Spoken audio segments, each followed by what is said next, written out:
Dziś zapraszam Was do obejrzenia mojego przepisu na pyszny chleb na zakwasie. Chleb na zakwasie, oprócz tego, że jest pyszny, jest też bardzo zdrowy.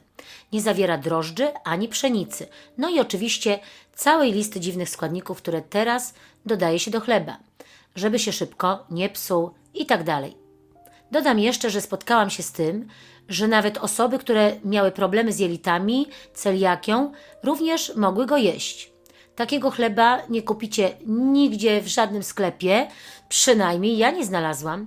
Oczywiście sprzedawcy mówią chleb na zakwasie, ale jak poprosicie o skład, okazuje się, że wszędzie jest dodatek drożdży.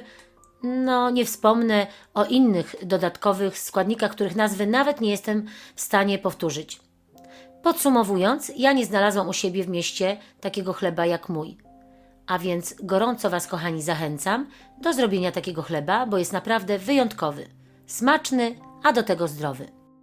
Do zrobienia chleba będą potrzebne następujące produkty. Mąka orkiszowa biała, inaczej drobno mielona, mąka żytnia razowa lub pełnoziarnista, typ 1800 lub 2000, mąka żytnia chlebowa typ 720, płatki owsiane, ulubione ziarna, u mnie słonecznik, czarny sezam, biały sezam. Jeśli macie jakieś kłopoty jelitowe, to tutaj bym doradzała zmielić dodawane ziarna.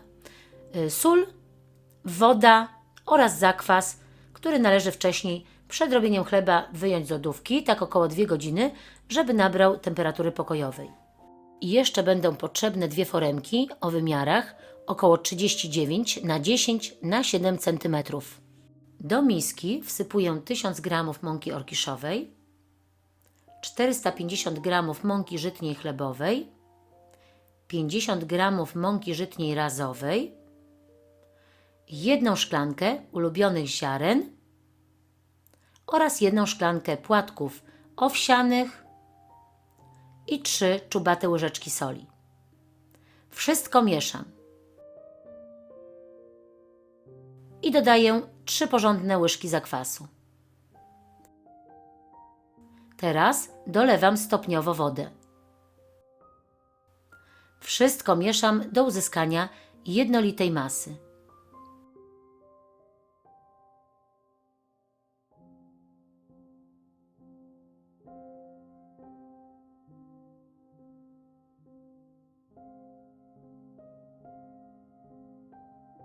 Z gotowej masy odkładam do słoika 3 porządne łyżki na kolejny chleb.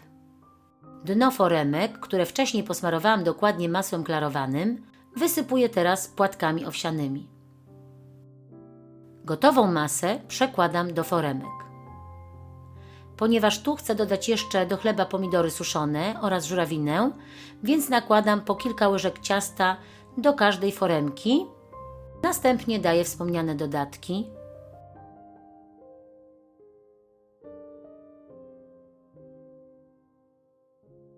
I wykładam resztę ciasta. Oczywiście nie jest to konieczne, można pominąć ten krok i zrobić chleb bez dodatków. Wtedy po prostu przekładamy od razu całą masę, dzieląc ją mniej więcej porówno na 2 foremki. Ostatecznie mieszanka powinna sięgać do połowy wysokości foremki, więc jeśli macie inne foremki, to pamiętajcie o tej zasadzie. Na koniec należy wyrównać wierzch naszego ciasta na chleb. W tym celu do miski nalewam troszkę wody, zmaczam w niej łyżkę i wyrównuję chleb. Następnie posypuję ulubionymi ziarnami. Ja tym razem użyłam czarnuszki i pestek dyni.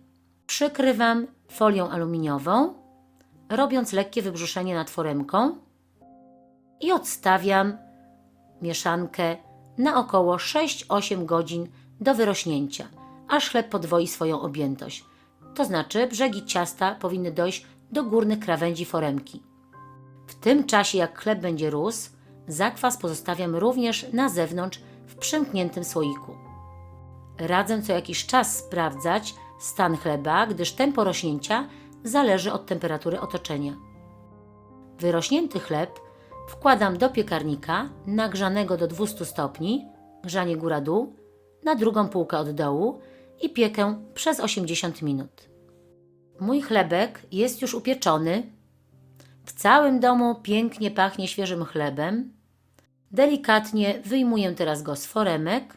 Jeśli przewarł, to podważam drewnianymi przyborami i studzę na raszce. A zakwas w tym momencie chowam do lodówki. Możemy go tu przechowywać maksymalnie do 2 tygodni. Taki chleb na samym zakwasie utrzymuje świeżość dość długo. Smaczny jest nawet po kilku dniach. Mogą go jeść dzieci oraz osoby w każdym wieku, gdyż nie jest ciężkostrawny. Ja piekę go od wielu lat i zapewniam, że nikomu z moich domowników ani znajomych jeszcze się nie znudził. Oczywiście możemy dokonywać niewielkich zmian w składzie. Ja na przykład uwielbiam dodawać mąkę żołędziową oraz kasztanową.